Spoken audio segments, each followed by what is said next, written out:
If you love a good glass of red wine but hate the gym, then I'm about to make your day. Apparently, skipping the gym and hitting a bar instead is okay. You may get the same results. A new study finds a glass of red wine is the equivalent to a 1-hour gym session. Yes, you heard correctly. Here are the details. Research conducted by the University of Alberta in Canada has found that health benefits in resveratrol, a compound found in red wine, are equivalent to those that we get from exercise.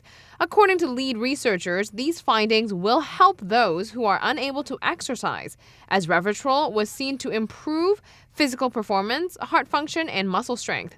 It is speculated that resveratrol could help patient populations who want to exercise but are physically incapable. The compound could mimic exercise for those people or improve the benefits of the modest amount of exercises that they can do.